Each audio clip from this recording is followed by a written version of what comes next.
চারপাশে থই থই পানি, তার মাঝে প্রসব বেদনা, সাথে শঙ্কাও। বানভাসী মা কি পারবে সন্তানকে পৃথিবীটা দেখাতে? কেননা দুর্গম বন্যা কবলিত এলাকা হওয়ায় নেই সেবার উপায়ও। এই অবস্থায় সন্তান মার পাশে দাঁড়িয়েছে সেনাবাহিনী। তুষার লস্করের ক্যামেরায় আরও জানাচ্ছেন নীল মাহবুব।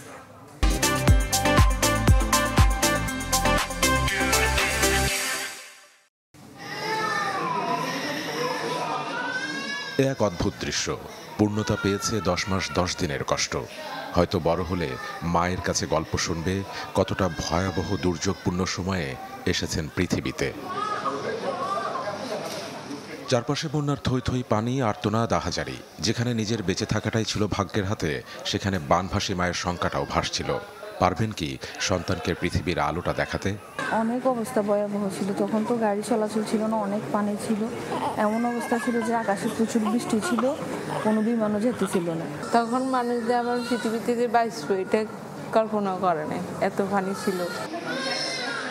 পেরেছেন, শুনেছেন সদ্য ভূমিষ্ঠ সন্তানের প্রথম কান্না। সব ভেসে গেলেও বুক জুড়ে সন্তানকে আগলে রাখা মায়ের মুখ জুড়ে এখন শুধুই হাসির বন্যা। যখন সন্তানের কান্না শুনতেছিলাম তখন সবচেয়ে আমার নিজের চোখে দিয়ে পানি বেরোতেছিল যে সেনাবাহিনীর জন্য। ওনারা যদি আমার যদি এখানে না নিয়ে আসতো হয়তো আজকে আমি আমার সন্তানের মুখে দেখতাম না, নিজেও থাকতাম না। বন্যা কবলিত ফেনীর দুর্গম এলাকা থেকে এমন 21 গর্ভবতী নারীকে উদ্ধার করে বাংলাদেশ সেনাবাহিনী, যাদের সবারই পারিপার্শ্বিক এবং শারীরিক অবস্থা ছিল সংকটাপন্ন। বন্যা দুর্গত এলাকার জন্য আমার আমার রাস্তাঘাট নষ্ট হয়ে গেছে। সো এদেরকে অল্টারনেট হেলিভিকেশনের আমাদের অপশন নাই। সো আমাদের আর্মি এভিয়েশন, নেভি, এয়ারফোর্স, যত পুলিশ এভিয়েশন, র্যাব এভিয়েশন ছিল, সবাই কিন্তু প্রত্যেকটা পেশেন্টকে বিষয়ে আমার প্রায়োরিটি ছিল যেটা ডেলিভারি কেস। সো ওদেরকে আমরা আগে রেস্কিউ করেছি। এরপর কুমিল্লা ক্যান্টনমেন্টের সিএমএইচে বাকি 72 ঘন্টা ছিল না দম ফেলার ফুরসত, যেখানে এখন পর্যন্ত সন্তান প্রসব করেছেন উদ্ধারকৃত 19 জন মা। 12 ঘন্টা কিংবা 13 ঘন্টা থেকে ওটিতে কাজ করছি টানা, সেই জিনিসটা কিন্তু আসলে টোটালি মাথায় ছিল না। তখন মনে হয়েছে আমি কিভাবে এই রোগীদের চিকিৎসাটা সুনিশ্চিত করতে পারবো।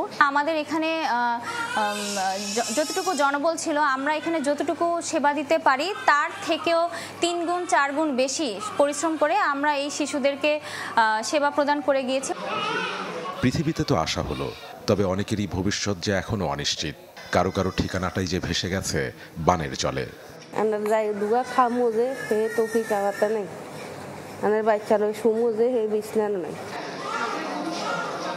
নীল মাহবুব, চ্যানেল 24, কুমিল্লা।